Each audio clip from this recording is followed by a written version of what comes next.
হাবু ভাই, হাবু ভাই, আরে উড়ো না, এরকম জুত পানি থাকলে হইব নি। তোর তো বুঝা উচিত, তোর তো জুনিয়র হল এখন, তোর সুস্থ করালে কি পরিমাণ কষ্ট করতেছে দিন রাত। উড়ো হাবু ভাই, বল। উড়ি দুধটা খাও, উড়ো। আমি এখন দুধ খাবো না। উড়ি বইও না, খাবো না, খাবি না। তোমার খাওয়া দরকার নেই, তুমি উড়ি বইও আর চাই মালি, সেটা তো মাথাটা সরা, উড়ি আগে বইও, বইও পুরোটা খাওয়া দরকার, দুই চুমুক খাও। না খাবি না, আমি এখন দুধ খাবো না। আরে বাবারে, তোমার এই মুহূর্তে দুধ খাইতে হবে, ফল ফ্রুট খাইতে হবে, এরকম দুধ মানে হুতি থাকলে লাভ হইতো না কোনো। উড়ো, দুধ এটা খাও। ওষুধ খাইছিল? হ্যাঁ খাইছি। দুধ এটা খাও।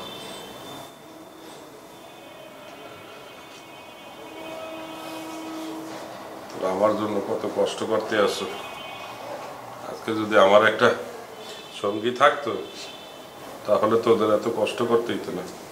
কি আর আমার একটা সঙ্গী থাকলে এত কষ্ট করতে হইতো না। যাতে আরো দিন হুতি থাকে, শরীরে কোনো জোর নেই, তার কাছে কোনো সঙ্গী আইব না। আগে সুস্থ হও, সুস্থ হওয়ার পর তারপর তোমার বিয়ে শাদী করে দিও। দুধ এটা খাই সুস্থ হইলো তাড়াতাড়ি। কাবিলা, আর খাবো না। কি আরে বেড়াই গিয়া, এত রাত পর্যন্ত কষ্ট করে লই আনছি, খাও না। কাবিলা, তোর খালা সাদিয়ারে আমার একসাথে ভালো লাগছে। বং ধরো কেন? জুত করিয়া তুই নেরি হুতি রয়েছে কথা কনের নেই, অন চান্সে ইয়ালে কই দিছ। তাড়াতাড়ি দুধ এটা খা। সাদিয়ার কথা আরেকবার উচ্চারণ করে দুধ এটা গালের মধ্যে মেলা মারুন। কাবিলা, এইভাবে কথা বলিস না। কথা কি বলছি বুঝছস? সুস্থ সুস্থ হইলে সাদিয়ার তো আরো অনেক সুন্দর আর ভদ্রমাইয়া তোল্লাই ম্যানেজ করে দিই। সাদিয়া একটা সুন্দর আছে, সে আমার মনের কষ্টটা বলতে পারে। সে আজকে থাকলে তোদের এত কষ্ট করতে হইতে না, আর আমারও এত খারাপ লাগতো না। আমি তোদের আত্মীয় হইতে চাই, নিকট আত্মীয়। তুমি আমার আত্মীয় এমনি আছো, সাদিয়ার মাধ্যমে আর আত্মীয়র কোনো দরকার নেই। দুধেরা তাড়াতাড়ি টানি খাইয়ালা, নাইলে সুস্থ বানিয়ে দিও। কাবিলা, মাথা ঠান্ডা কর, ব্যাপারটা বোঝার চেষ্টা কর। আমি যথেষ্ট বুঝছি এবং এটাও আমি বুঝতেছি, তুমি যে যা যা করতেছো পুরোটাই তুমি বং দিচ্ছ, এটা আমি পুরো ক্লিয়ার করে বুঝে গেছি। এই বিয়া করার ধান্দায়, এই সাদিয়ার কথা করার ধান্দায় তুমি আরো জুত মারি রয়েছো কেন? যে কতক্ষণে কইবা সুযোগের অপেক্ষায় আছিলা। না, তুই আমার ভুল বুঝিস না। তোমার তো আমার ভুল বোঝার দরকার নেই, তুমি তো উল্টা আর কাছে তোমার ভুল বানাই দিলা। না সেরকম না কাবিলা, সাদিয়া আসলে খুব ভালো একটা মেয়ে। তো চোখ কি করতেছি জানোস? তো চোখ করতেছি তুই কারে খাইবি কারে ধরবি তুই এটা বুঝতে পারতেছিস না। যদি এটা কি খাইবি নাকি গালের মধ্যে ডালি দিই?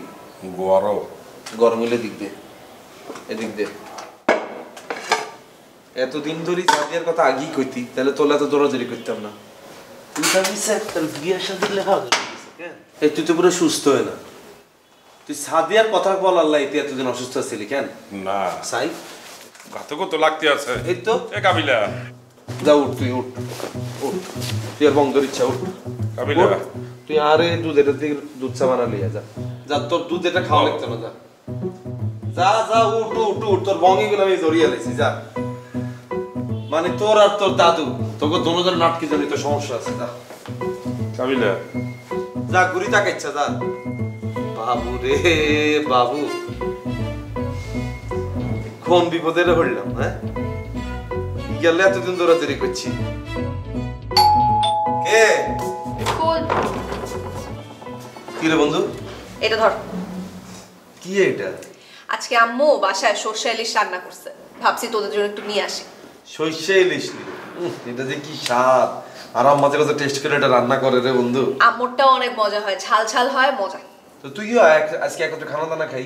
আরে না রে, আমি নিচে মাত্র খেতে বসছিলাম, বাটিতে দেখছি অনেকগুলো ইলিশ, ভাবলাম তোদের জন্য একটু নিয়ে আসি, খাইতে পার যা। বাবারে, কোন বিল্ডিং এর আইলাম, অ্যাডভান্সের টেয়াও নাই, ভাড়ার টেয়াও কম, আবার লাঞ্চ ডিনারে খানা দানা আইতেছে। আমরা তো পুরো রাজার হলে আছি রে বন্ধু। হ্যাঁ হ্যাঁ, ঠান্ডা হওয়ার আগে বস, সবাই নিয়ে খেতে বয় যা। আচ্ছা ঠিক আছে, তো তুই সব আইতে পারলে তো ভালো হইতো। আইও স্যার, রাতে আসবো না আমি আবার পরে। আচ্ছা ঠিক আছে, যা। ওকে।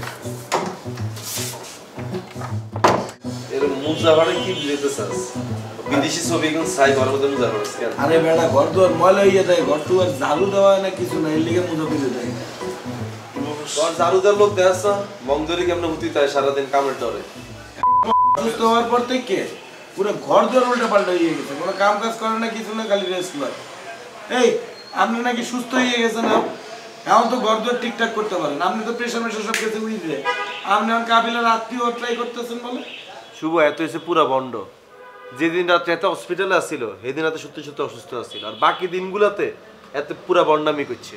আই শিওর হসপিটালে যদি কোনো নার্স থাকতো হাতে সেদিন রাত্রে সুস্থ হয়ে গেল। না বাবা, মাঝে মাঝে একটু মাথা ডাকছে, ঘুরায়, বল লাগে। তো দুর্বল লাগে, মাথা ঘুরায়, তো ঘোরাঘুরি করতে আসে, যাও রুমে যাও, রুমে যাই ফ্রুটস খাও, ফ্রুটস খাইয়ে তাক দাও, যাও রেস্ট নাও, যাও। না এখন ফল ফলাদি খাবো না। বলছিলাম কি, ওরা যে আমারে বলল ওই দিন আমার জন্য মেয়ে দেখতে আছো, মেয়েটা কি বিশালে দেখতে কেমন, বয়স কত? দেখছো ঠিক আছে বন্ড এবার প্রমাণ পাইছোস? এগুলা জানি না তুমি কি করবা, তোমার দ্বারা কি মনে হয়? হ্যাঁ, মুই আর কাবিলা সব কাম কাজ ফালাই গেতে গিয়ে মোগল লেগে কারণে না খুঁজছে, তোমার বিয়ে লেগে মাইয়া খুঁজবো? এটা তো তুমি অসুস্থ দেখে তোমার বলছি। তোমরা কি মোর সাথে মিথ্যে কথা বলছো? অবশ্যই মিথ্যা কথা বলছি। তোমার মতো মানুষের সুস্থ করার লাই ওই মাইয়ার টপি দিতে হইব, না দিলে তো হেরুম তো এরুমে দৌড়ে দৌড়ে আসে না, আমগুলো কথা বলতে হেঁটতে না, পুরা বন্ড এতে। এবার এই অসুস্থ মানুষের সাথে কেউ কি মিথ্যে কথা বলে? বন্ড কেডা, কারে কি কইতাছস? হ্যাঁ, আপনার বাইরে বলতেছে বন্ড। আপনার ভাই এতদিন ধরে বং দিচ্ছে এত অসুস্থ অসুস্থ অসুস্থ, এতে সুবার আমি বুদ্ধি করি টোপ দিছি তারে মাইয়ার টোপ। আমরা তো জানি কারে কেমন টোপ দিতে হয়, হাতে টোপে মনে করেন যে পুরো সুস্থ হয়ে গেছে। অন আইজি গেতেছে, আচ্ছা তোরা যে মায়ের কথা বলছস, মাইকে কোনায় থায় কিকে ছবি টবি দিয়াইতি না, আরে আলো কিকে বিয়ে দিতি না? তো ছবি দেখা বেটা, একসাথে সাক্ষাৎ করায় দে, একান্তে কথাবার্তা কোক, বিয়ের আগে তো এগুলোর দরকার আছে। আরে ভাই আমরাও তো হেটা, আমি কি খাইতে কোনো কাম নাই? আপনার ভাই এলে মাইয়া সেতে যাই, ওকে মাইয়ার ভবিষ্যৎ নষ্ট করে কোনো লাভ আছে? ও তাইলে তোরা মায়া দেওস নাই? না ভাইয়া এত টাইম নাই আমগো। তাহলে আহম দেখ, আমি বিয়ে করবো, তুই বরিশালে দেখবি, তুই নোয়াখালীতে দেখবি, যা। দাদু আপনি বিয়ে করবেন না? আমি তো বিদেশ চলে যাবো দেখি আমি বিয়ে করতে যেতে আছি, আপনি বিয়ে করবেন কে এখন? আরে বেটা আমিও তো কাশিমপুর চলে যাবো, এর লেগে বিয়ে করতে চাইতেছি। আর আমি তোর বড় না? ভাই আপনি কবে যাবেন কাশিমপুর? বিয়েটা করে লই। বুঝছি, থাইল্যান্ড যাওয়া হয়েছে, সে এখানে পার্মানেন্টলি খাওয়ার ব্যবস্থা করতে আছে, বুঝো নাই? তার তো বিয়া জীবন হইবে না। কেন বিয়ে হইব না কেন? আরে ভাইয়া কেমনে বিয়ে হইব? আমনের লগে যে মাইয়ার বিয়ে হইব হে মাই তো অন্তরে ফয়দাই হয় না। আমনের লাই লাগবে এলিয়েন হোক গা, যাতে আমনের লগে থাকতে পারবো। আপনি দেয়া গেছে বাসাঘর করবেন কাশিমুর কারাগারের ভিতরে, বাসাঘরে ঢুকে আপনি কইবেন এ মাইয়া তো ডরে হেয়ানি বাকি চলে যাবে ভাইয়া। বেটা তোরা যে বাড়িটাই থাকতাছস, এই বাড়িটাই আমার হইতে পারতো। আর পারতো কি, এখনো সম্ভাবনা আছে, মাস শেষে বাসা ভাড়াটা আমার হাতেই দেওয়া লাগবে। লাগাও না আরো জোরে ব্যাচেলার পার্টি সং, লাগাও না আরো জোরে ব্যাচেলার পার্টি সং সং।